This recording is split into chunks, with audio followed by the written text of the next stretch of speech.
not dictated by a deity. It's developed from empathy, dependence, and love. My morality accepts everybody's sexuality, is more concerned with inequality and the validations from above. My morality is not set into stone tablets. Hi everybody, my name is Seth Andrews and I host a website called The Thinking Atheist, and I'm here with a room full of friends here at Rziha Fest in Lawrence, Kansas. And I just finished my speech, and I've got that post-speech euphoria going on. Thanks for letting me be a part of the party, Amanda, by the way. It was really something. You're very welcome. Everybody's awesome. Everybody's been so good to us. And so anyway, I walked back in the room, and of course there's this party of infidels back here and so I want to welcome you to the Nuns podcast. Of course, we're talking about the nuns, the non-religious, the people who don't claim a religious affiliation. By the way, that number is growing every single freaking day, and it's amazing. And so I have to hit the road. I've got to go home to my own family, but it was my honor and privilege to introduce our hosts, Lilandra and Shayrah, who are going to come in here and be a part of the show today. And I'm leaving it in better hands. So come on. This is our first episode of The Nuns. We wanted to give a voice to the non-religious in the United States. We're a growing segment. We're right now at about 20%, and we're largely ignored by our government representatives, even though we're a large part of the population. And we wanted to focus on giving women in the non-religious movement a voice too. My name is Lilandra, and I'm Shayrah. And I'm an atheist. And Shayrah is also... Yeah, basically what we want to try to do is we want to try to talk about a segment of our country that is not being heard, even though they're a pretty big chunk of the percentage of people. There's a lot of things that are going on in politics. There's a lot of things that are going on in our communities, in our personal lives, where we are disenfranchised or we are getting our rights taken away. We want to cover that. We also want to cover a lot of things that are going on with women, which is why we have the play on words with the nuns. There's a lot of women in this community, a lot of activists, a lot of performers, a lot of amazing women, and they don't seem to be known. People don't know that they're here.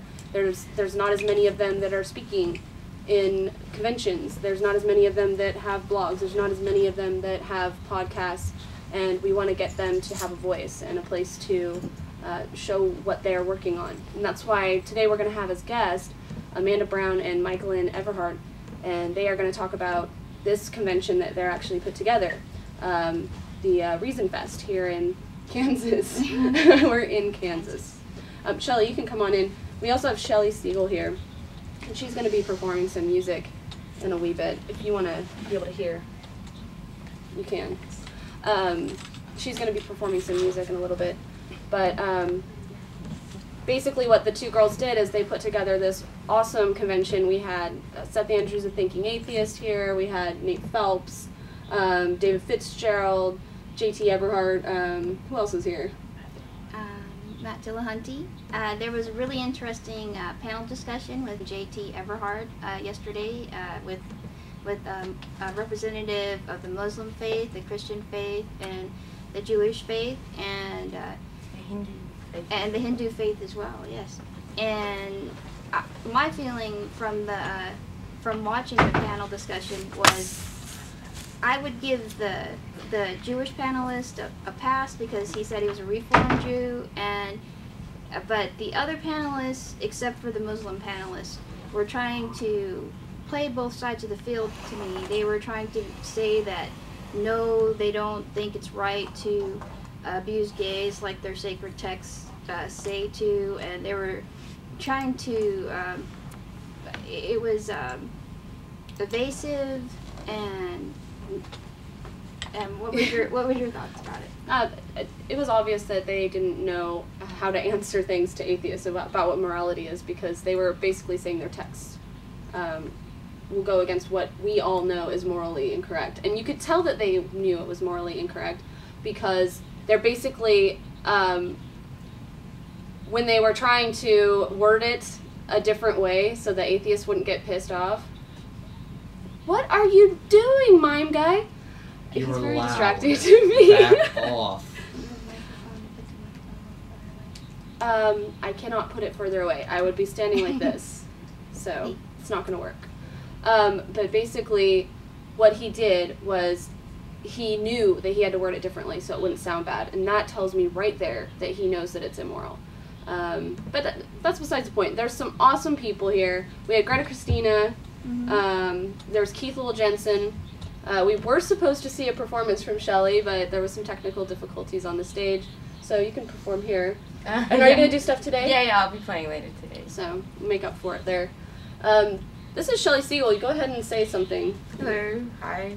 I'm also here because Amanda Brown and Michaelyn brought me here. I play music about atheism and humanism. To talk a little bit about my story from being Jewish to becoming an atheist and involved in secular activism. Yeah. We actually... Can you hear me like this, Daniel? Without holding the mic, can you hear her? Okay. Basically, what was really cool is when we were back here yesterday, we had a conversation with Amanda and Shelley. Who else was in here with us? Lilandra and I. But what was really cool is we were sitting around talking about activism and all the things that are going on in our country. And it was just, this is what we're going to try to do. I know that this is all jumbled and messed up for this show because of technical difficulties, but I'm hoping to have Shelley on. She knows a lot about what's going on, and you have a really good heart. You really care about a lot of things, so I'm hoping to get you on the show and talk about that kind of stuff. But, I mean, we were almost getting each other into tears talking about some of the stuff that's going on, especially with Amanda and her father. But... Anyway, there's awesome people that are here at University of Kansas. I wanted to name off more other people. Oh yeah, Teresa McBain. Is she going to be speaking? She already spoke. We had a Christian speaker, was the first speaker yesterday morning. Fred, I've forgotten his name, but he had a t-shirt that said, Jesus for Atheists. And we had some interesting discussions. That's awesome. How did he justify that? How is Jesus for atheists? Well, I think he's just kind of accepting that there's different ways to approach morality, and that he thinks that atheists are not, worse people or less moral people. And I appreciate that, and I appreciate him coming to talk to us. I felt like it got a little bit preachy towards the end. Yeah, I heard Matt was talking, and he wants to have a debate with him now about that, because he's confused at being for Jesus. But the Jews did this too. They had the Jews for Jesus thing. A lot of people dig him as a character, and I think it's because Jesus was such a nice guy to certain people, to help them with their medical things, but I don't think people really read all of the texts of what Jesus did. He said he brought the sword. He didn't come to bring peace. And he talked about how there's going to be judgment on people in a very violent way. And when we were listening to the panel with the Hindu, he said that what we should be striving for is not being violent towards one another. And any kind of idea of hurting or harming anyone would be considered a form of violence. I like that way of thinking. I don't agree with there being a God or an afterlife, or that we're reincarnated, so I'm obviously not Hindu, but I like the idea of not trying to be violent towards anybody. I think part of what he said with the reincarnation is not moral, because he said that if they had this question about whether a couple had the female, a married couple, and the woman was sterile, and he said that in the Hindu belief system, if you have a sterile married couple, that you just accept that life, and that's the way it is, because you know that you'll be reincarnated into another one. And I think that people should be doing things to have better lives in this life, because I don't believe that you have another life. And yeah, there's a lot of problems that can pop up with that mindset. I'm not saying a lot of people who are Hindu think this way, but what can happen is if you have a child who has problems, you might say that they might have done something wrong in their life, and that is actually something that they have said. And there are many people who will treat them differently, as if they are bad, as if they deserved it, and I think that is absolutely disgusting and horrible. So there are huge problems that can pop up with these kinds of ways of thinking when you're thinking of afterlives or when you're thinking of reincarnation. And I see a parallel in a way with the Christian doctrine of original sin, that, you know, we have this inherent sin that we need to repent for, that we are guilty, that we're born guilty, and that when something bad happens to us, it's because we deserve it, not out of the accidental way that the universe works. Which is why I think looking at things in a natural way is actually better, because it shows how it happened, and then there's no feelings of guilt and anger towards other people, that they deserve it. And that, I think, is what makes us more moral. I think that's what makes the nuns more moral, is because we look at what is actually evidence and what causes things, instead of trying to lay guilt on everybody for what they did wrong. Or consult an ancient text about what people thought was moral thousands of years ago. Yeah. I think non-believers can have a more natural morality based on what hurts other people or themselves. I mean, I think that morality is biological, because we're social animals, and Yeah. I don't think that you need to consult what somebody said thousands of years ago to figure out whether something is moral or not.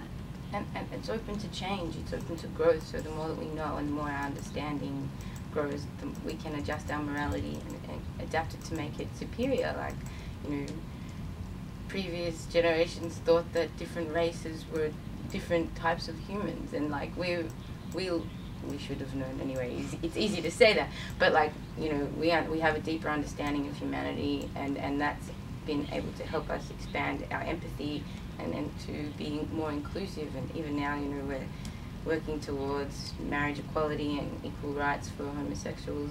That's something that to us is obvious based on our natural inbuilt empathy, but if you're looking at a text that's from 2,000 years ago, that's going to come into conflict. And it was amazing yesterday, actually, in the panel, to watch people be so shameless about that, and it was like they weren't embarrassed. They were just like, yep, this is what it says, and this is what we're going to do, despite how we feel inside about it. And like you said, how they obviously knew, they had that dissonance that there's something not right. The Muslim panelist actually said that atheists can't really have a morality when it comes to sexuality, and even homosexuality. He said, where would you stop? Would you start having sex with children? And it doesn't follow. And to coming from a person who believes in a prophet that married a 9-year-old girl, it was astounding. Didn't even think of that at the time. Yeah, I think what he was trying to say was that if you're trying to have sex for pleasure, that's bad, and if you're trying to have sex to procreate, that's good. But I don't comprehend that. Why, if God exists, why would God make it so pleasurable then? Is he just trying to mess with us? Is he trying to test us by making it feel good? Or is it possibly a better explanation that we evolved to be able to enjoy it so that we procreate? And even if that was God's plan, that he would make us this way and then force us to go against our natural urges that he made. I mean, even if that objective morality that they're describing, although separately, was true, I still wouldn't, that still wouldn't be my morality. I wouldn't respect that. I don't care if that was God's objective morality. That's not, I mean, morality should be about how people are with other people. It's about our interaction. That's how it's evolved. Yeah, I mean, empathy is, I think, where a lot of morality comes from. JT's giving a talk today, and he talks about is ought. He talks about why we do the things that we do, and he talks about happiness is generally what is the motivating force for us to do stuff. But he also has an interesting way of looking at it. You know, it might feel good to steal someone's stereo because then you have a new stereo. But the way we work, because we have, you know, mirror neurons, because we care about how other people think when we watch television and when we watch movies and someone's getting killed or someone's being raped or something horrible's happening, and then we feel empathy for them and we dislike it. And we do that in our everyday lives. We want to be able to interact with everybody and get along with everybody because that makes us feel good, and that's really what makes us happy. The stereo wouldn't make us as happy as having a friend and being able to hang out with other people and them being able to trust us and us being able to trust them. And so that's where our morality comes from. That's where we derive our morality, is being happy and interacting with other people. And that's what JT was saying too, that selfish people are not on average happier than people who have moral systems on how they treat other people or themselves, because people are social animals again. So that's part of what makes us happy is our social interactions. Yep. You have anything to say? Oh, I have a song about morality. Yes, actually. you do. Oh, did you want to sing it? Yeah, I could play it. Yeah, we'll have Aaron get. I felt like when we were having that conversation, I'm like, this would be a good time. This would be a good time to break down to song. Hello, kids. Thanks. Amanda Brown is still going to be on later. She's introducing Greta Christina right now. Yeah, and we're gonna talk to them about a lot of things actually. Yes. We have a lot of topics to talk about. I think we're gonna talk about. Well, actually, let's see how we can make her sound good. Okay. Let her test out her guitar. But we're gonna talk to Amanda about the event, and we're gonna talk to her about her father, who was attacked in a hospital for trying to be with his partner, to be by his husband's side. And we're going to talk to her a little bit about a charity that she's running for the Boston bombing that happened. So, and I think we're going to have a game show with her and Michaelyn. Will you give us the thumbs up if she sounded good? When she's playing, can you give us a thumbs up when she sounds good? I can't hear anything. You can't even hear me talking right now. Maybe. I felt the guitar. I can't hear the guitar. Okay. Thank you. So there's like a Okay, 7 see if second we can delay. so I'll hear you plug it. singing. I got it. Feel so far from where I've been. Got my eggs and my pancakes too. Okay. Got my sweet sound check. That's an easy sound check. Okay. Cool. So this is my song about morality. Why I think we have a pretty nice one, a pretty easy to rationalize one. It's called My Morality.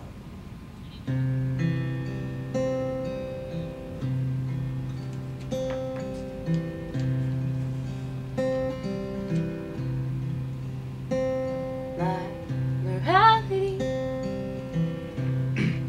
is nothing to do with the Bible or the verses of the Quran. My morality won't judge you by your spirituality, but by the things that you have done. My morality is not set into stone tablets. But don't even tell you not to hurt children. My morality is not dictated by a deity. It's developed from empathy, dependence, and love. My morality accepts everybody's sexuality, is more concerned with inequality and the validations from above. My morality set into stone tablets. Don't even tell you that it's worthwhile to be good, for being good on the sake, but not to think for yourself can be a deadly mistake. Morality is not recitable from memory, it's something inside of me. How I wanna be, treat others how I want them to treat me. Basically not to hurt anybody or cause any brutality. It stems from a common humanity. And it's what my mother taught to me. And it's mine because I'm free. I love it. That's awesome. That is awesome. What made you decide that you didn't believe in religious dogma? It's a long Oh, it's a long story. a long story, but a lot of things. I guess the first thing that kind of made me realize that the Bible wasn't, like the biblical account of creation was not true, was learning about evolution in high school. That was quite late, really about 16. And it still didn't stop me believing, but it just kind of made me sit down and go, wow. And that was the first time I was really awed by a fact about the natural world. Like, I had feelings, like you're at the nature and you feel quite moved by it, but this was the first time that I learned a piece of information about the natural world and had that response just from information, and it was amazing. I just sat there totally floored in my chair, and then just slow process of questioning, I guess. I remember like one big final kind of punch was when I was traveling, and I was 19, I was in Southeast Asia. I was in Cambodia, and I remember seeing like, there's so many people in the streets just really struggling and have no food and no support, and I went to this temple, this beautiful temple, and it's like just decked out so I don't know, really over the top with lots of jewels and statues and flowers and food. And then you see in front of these statues these plates of food and money and bunches of money, and I hoped that it was going to the poor, but I don't think it was. I think it's an offering, and it's just such a backward thing. It's like these people mean so well, but they're giving food to a statue instead of a starving child out the front of the temple. And it was just like a bit of a wake-up call to actually, what we're talking about, that if you have this objective morality that's set in stone and unable to change when you have access to new information, or unable to be updated and improved, then it's going to be misfiring. You're going to be making a mistake. Yep. I remember working in a Thai restaurant, and we would present food and water and wine to a picture frame, the king. And there was a really funny moment that happened, actually. They would do it because I don't pray to their king, but a bunch of the people that do it were not there at work one day. A bunch of them got sick, so they were like, okay, let the white girl do it, Mm-hmm. And I was like, I don't know how to do this stuff. And they're like, just set it up there and just say a little prayer. I'm like, okay, I know this is important to everybody. They don't want to start the day in the restaurant without someone doing that. So I went to put it up there, and I back away and I do a little prayer, and immediately the wine glass falls and breaks, and they're like, oh my gosh, never let her do that again. She's cursed us. So Rejected drop. yeah, I got my offering rejected by the king, apparently, in their minds. They were very superstitious. The Thai people are very, very superstitious about a lot of things. They don't let you sweep debris into another room or outside of a building. I mean, there was all these interesting cultural things. And I think this was something that was brought up in the panel, where there's a lot of things that are cultural that people equate with a religion, but I honestly think it is a cultural thing. As far as like the caste system is concerned with Hinduism, yeah? I understand what he was trying to say there, that is part of their country and their culture. But it's hard to eliminate those kinds of hurtful things from your culture if your religion backs it in some way. It's very hard to separate. They're so intertwined. I mean, religion is part of culture, and so much of what would have been part of the culture at the time that the religion was codified or the books were written down, like, that's become law, even if it wasn't, part of the initial goals of the writers. It's kind of impossible to separate. Yeah. And they kind of have it both ways too. When they make a moral argument, they act like they have a morality trademarked because their morality is endorsed by their God. So they've got absolute morality. And then they also condemn people who aren't the same, who don't worship the same God, and they condemn people who, like us, who are non-religious, because we're godless and we don't have a God. This even happens in Western countries. A number of people were saying after the Boston Marathon bombings that it was because we were pushing God out of the public square, and this was a godless act. Yeah.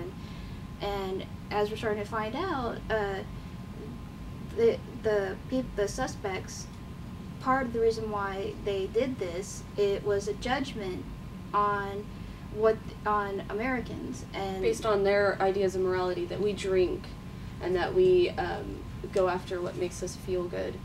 And I've never understood being angry about people doing stuff that makes them feel good. If you're not harming anybody else and you're happy, why is that so negative? It's that Simpsons joke where the nun is like, if you're happy and you know it, that's a sin. Like, no. I think we should be striving to be happy and to get along with one another and to accept that others are not exactly like us. I don't know why everybody feels like we need to have replicas of ourselves everywhere. That's quite egotistical. And I think that's what makes it so disgusting when they do it, is that it's a huge amount of ego on their part and trying to dictate to others to be like them and to think like them. I don't drink, therefore you shouldn't drink. I don't understand that. I don't smoke marijuana myself. I don't like it. But I have a lot of friends that do, and I don't judge them for doing that just because I don't do it or I don't like it. And I think that's super important, that people understand the difference between themselves and other human beings. Yes, I read the older suspect said that he wasn't friends with any Americans because he didn't understand the lack of self-control. Probably for issues like you're saying, like we drink alcohol or we allow women to, in our society, publicly dress however they want to, and but yet he lacked the self-control not to murder innocent people, including an 8-year-old little boy. Right. So I don't see what that 8-year-old little boy had anything to do with the fact that he might dislike how a woman dresses, or the fact that some people go out and party occasionally. I don't comprehend how those two things are equated with one another. And he didn't teach anybody anything. Nobody's going out and saying, hey, maybe we should dress more conservatively and maybe we should stop drinking. No, people are saying that's disgusting, what he does is disgusting, what he thinks is disgusting. So he's not even helping his own viewpoint along. If you have a viewpoint on something, you can go out and talk about it. You can write a blog, or you can try to communicate with other people. That's how humanity acts. This old school idea of blowing people up and killing people for thinking differently, that does not do anything but stifle their voice, but it doesn't change their minds.